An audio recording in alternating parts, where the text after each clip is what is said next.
Everyone, welcome to Kendrika academy. This is Sonakshi Singh. आज हम commerce paper 2 business economics unit से एक टॉपिक डिस्कस करने जा रहे हैं। टॉपिक है हमारा प्रोड्यूसर्स बिहेवियर। तो प्रोड्यूसर बिहेवियर में हम देखेंगे व्हाट इज़ प्रोडक्शन, प्रोडक्शन क्या है, फैक्टर्स ऑफ प्रोडक्शंस क्या क्या होते हैं, and law of production. Law of production में हम देखेंगे law of variable proportion and returns to scale. तो चलिए सबसे पहले हम देखते हैं मीनिंग ऑफ प्रोडक्शन। प्रोडक्शन क्या होता है? Production it is the conversion of input into output. जब हम इनपुट से आउटपुट में कन्वर्जन करते हैं उस प्रोसेस को हम कहते हैं प्रोडक्शन। मतलब कि जब हम रॉ मटेरियल से कोई फिनिश प्रोडक्ट तैयार करेंगे, दैट इज़ प्रोडक्शन। अब देखते हैं फैक्टर्स ऑफ प्रोडक्शन क्या है। तो फैक्टर्स ऑफ प्रोडक्शन में हमारे आ जाएंगे land, labour, capital and entrepreneur. ये 4 फैक्टर्स ऑफ प्रोडक्शन होते हैं जिससे कि प्रोडक्शन हम करते हैं। नेक्स्ट है meaning of production function. Production function की मीनिंग कि प्रोडक्शन फंक्शन होता क्या है। Production function refers to the functional relationship between quantity of goods produced, that is output, and the factors of production, that is input, necessary to produce it. तो production function क्या है? Production function एक functional relationship है input और output के बीच में। Input मतलब क्या हुआ? जो कि हमने गुड्स प्रोड्यूस किए, जो क्वांटिटी ऑफ गुड्स प्रोड्यूस किए, एंड इनपुट्स क्या हुआ? फैक्टर्स ऑफ प्रोडक्शन, जो कि हमने देखा लैंड, लेबर, कैपिटल, एंटरप्रेन्योर्स। ये हमारे इनपुट हो गए जिससे कि हम आउटपुट प्रोड्यूस करेंगे, और उसके फंक्शनल रिलेशन को हम कहते हैं प्रोडक्शन फंक्शन। इसकी एक डेफिनेशन भी है, वो भी हम देख लेते हैं।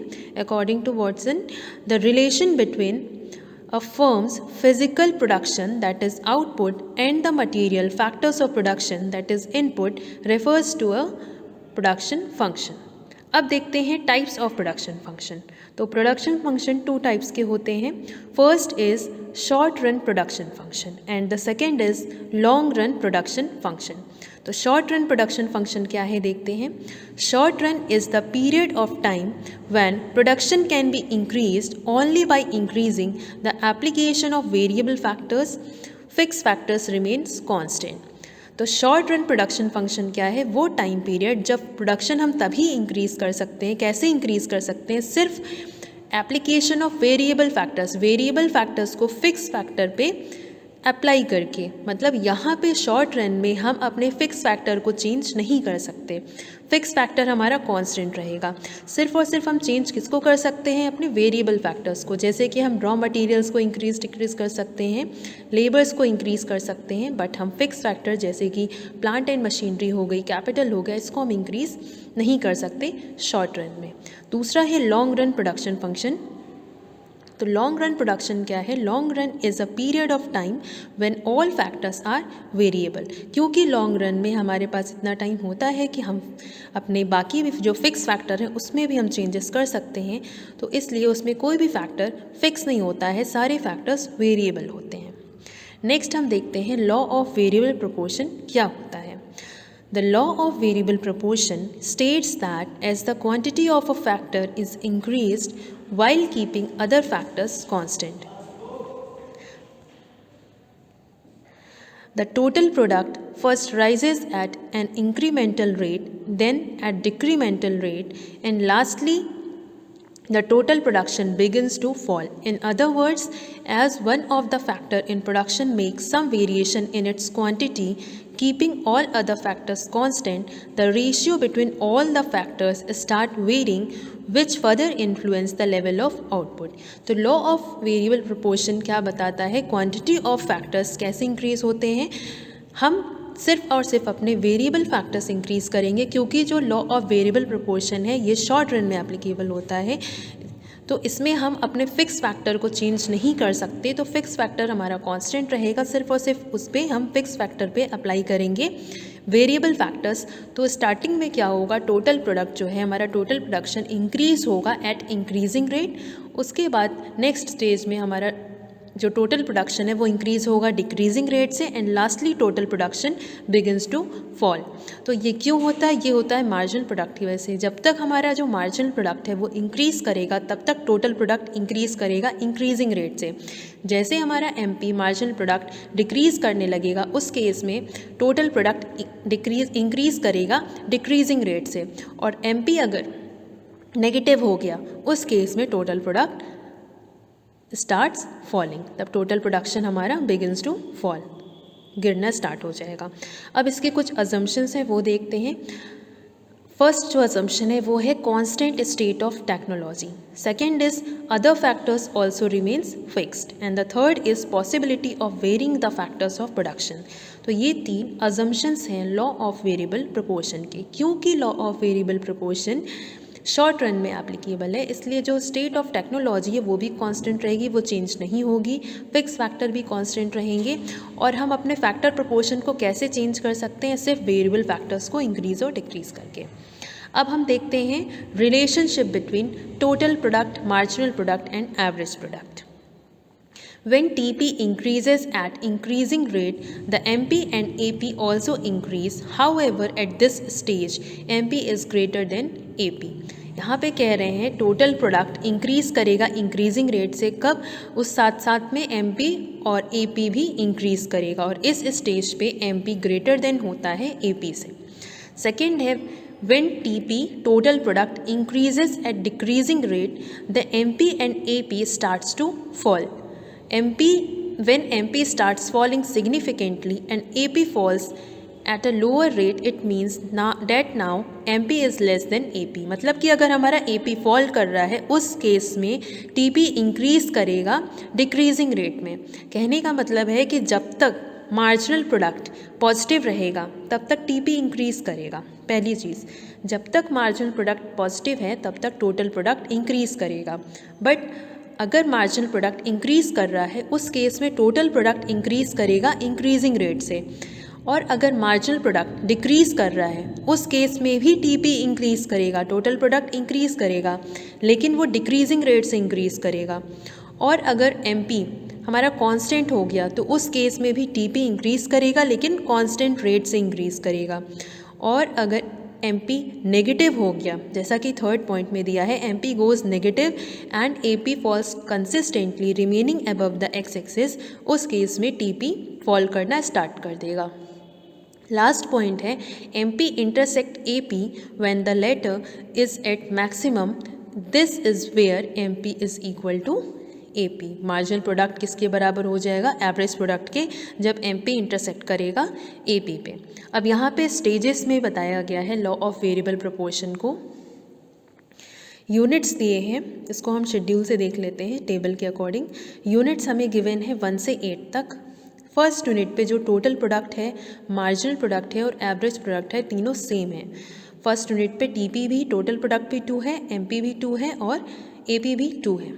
सेकेंड यूनिट पे आते हैं। सेकेंड यूनिट पे TP 6 हो गया है एंड थर्ड यूनिट पे TP 12 हो गया है, फोर्थ पे 16 है, देन 18, देन सिक्स पे भी 18 है, सेवन्थ पे 14 है एंड लास्ट यूनिट 8 पे 8 है।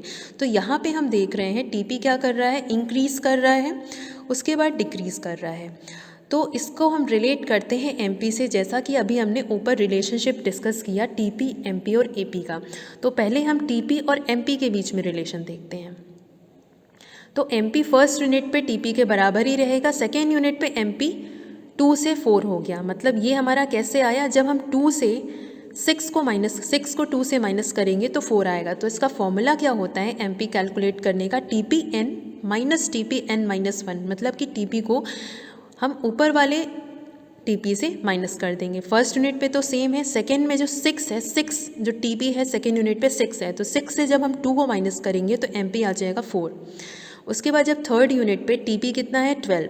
जब 12 से 6 माइनस करेंगे तो थर्ड यूनिट पे हमारा MP कितना आ जाएगा? 6। 12 माइनस 6 इज़ 6। फोर्थ यूनिट पे आते हैं। फोर्थ यूनिट पे जो TP है वो है 16। तो जब हम 16 से 12 माइनस करेंगे तो हमारा मार्जिनल प्रोडक्ट आ जाएगा 4। Then next unit, fifth unit पे टोटल प्रोडक्ट है 18। तो जब हम 18 से 16 को माइनस करेंगे तो कितना आएगा? 2। MP आ जाएगा 2। तो वही फॉर्मूला हम लगा रहे हैं, MP is equal to TPn minus TPn minus 1। अब हम आते हैं 6 यूनिट पे। तो 6 यूनिट पे हमारा TP सेम है जितना कि वो फिफ्थ यूनिट पे था। 6 यूनिट पे भी TP 18 है, फिफ्थ यूनिट पे भी TP 18 है। तो कितना हो जाएगा? 18 माइनस 18 इज़ 0। तो यहाँ पे मार्जिन प्रोडक्ट हो जाएगा 0।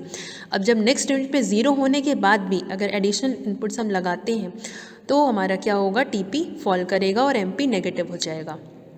तो यहाँ पे 14 माइनस 18 करेंगे तो -4 आएगा। देन अगेन 8 यूनिट पे टीपी है 8, अब जस्ट उसके ऊपर वाले को माइनस करेंगे, जब 18 माइनस 14 मतलब छोटे नंबर से बड़े नंबर को माइनस करेंगे तो कितना आएगा -6। तो यहाँ पे हम देख रहे हैं यूनिट 1 पे 2 है एमपी, फिर 4 6 इंक्रीज़ कर रहा है थर्ड यूनिट तक। उसके बाद फोर्थ यूनिट से एमपी हमारा फॉल करने लग रहा है। 6 यूनिट पे एमपी 0 हो गया जहाँ पे टीपी मैक्सिमम होगा, और उसके बाद एमपी नेगेटिव हो गया। तो जैसे एमपी नेगेटिव होता है टीपी तुरंत फॉल करना स्टार्ट कर देता है। यही हमने रिलेशनशिप में देखा कि जब तक एमपी पॉजिटिव है तब तक तो टीपी बढ़ेगा, भले वो इंक्रीजिंग रेट से बढ़े, कांस्टेंट रेट से बढ़े या डिक्रीजिंग रेट से बढ़े, लेकिन एमपी इंक्रीज़ करेगा जब तक, टीपी इंक्रीज़ करेगा जब तक एमपी पॉजिटिव है। तो जब तक एमपी पॉजिटिव है तब तक हम देख रहे हैं टीपी राइज कर रहा है। एमपी जहाँ पे 0 हुआ वहाँ पे टीपी मैक्सिमम है। एमपी जैसे नेगेटिव हुआ टीपी तुरंत फॉल करना स्टार्ट कर दिया। अब हम देखते हैं एपी कैसे कैलकुलेट करेंगे, एवरेज प्रोडक्ट। टीपी को हम यूनिट से डिवाइड करके एपी कैलकुलेट करते हैं। तो फर्स्ट यूनिट पे 2 डिवाइडेड बाई 1 इज़ 2, तो एपी आ जाएगा 2। सेकेंड यूनिट पे 6 डिवाइडेड बाई 2, तो 6 को जब हम 2 से डिवाइड करेंगे तो एपी आ जाएगा 3। थर्ड यूनिट पे 12 है हमारा टीपी, तो थर्ड यूनिट पे 12 है तो 12 डिवाइडेड बाई 3, तो एपी आ जाएगा 4। फोर्थ यूनिट पे 16 डिवाइडेड बाई 4, तो आ जाएगा 4। फिफ्थ पे 18 डिवाइडेड बाई 5 3.6, ऐसे करके हम एपी कैलकुलेट कर लेंगे।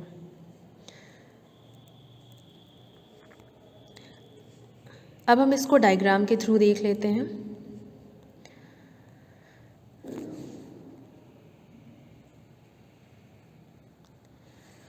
यहाँ पे 3 स्टेजेस में डिवाइड किया गया है। स्टेज 1 को हम कहते हैं इंक्रीजिंग रिटर्न, स्टेज जो सेकंड होता है वो कहलाता है diminishing return, and the third stage is negative return.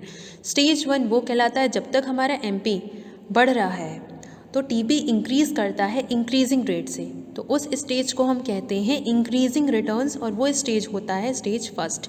Stage second में एमपी फॉल करने लगता है। जब एमपी जब फॉल करेगा उस केस में भी टीपी राइज करेगा, लेकिन डिक्रीजिंग रेट से बढ़ेगा। तो जब टीपी डिक्रीजिंग रेट से इंक्रीज़ करता है वो स्टेज होता है diminishing return. And third stage is negative return. Negative return कौन सा होता है, जब एमपी क्या हो जाता है, नेगेटिव हो जाता है। तो ये 3 स्टेजेस थे और हमने क्या क्या चीज़ें डिस्कस की, और इसी के बेसिस पे हम क्वेश्चंस भी आते हैं एग्ज़ाम में। तो हमने देखा प्रोडक्शन क्या होता है, फैक्टर्स ऑफ प्रोडक्शन क्या है, meaning of production function and type of production function, जिसमें कि हमने 2 टाइप डिस्कस किए, short run production function and long run production function. उसके बाद हमने देखा लॉ ऑफ वेरिएबल प्रोपोर्शन क्या होता है, उसके क्या अजम्पशंस हैं, and relationship between total product, marginal product and average product. उसके बाद हमने इसको टेबल से डिस्कस किया और रिलेशनशिप को यहाँ पे एनालाइज किया, टीपी, एमपी और एपी। और उसके बाद हमने इसको डायग्राम से देखा कि स्टेज 1, स्टेज 2 एंड स्टेज 3 क्या होता है, increasing return, diminishing return and negative return. So thank you class.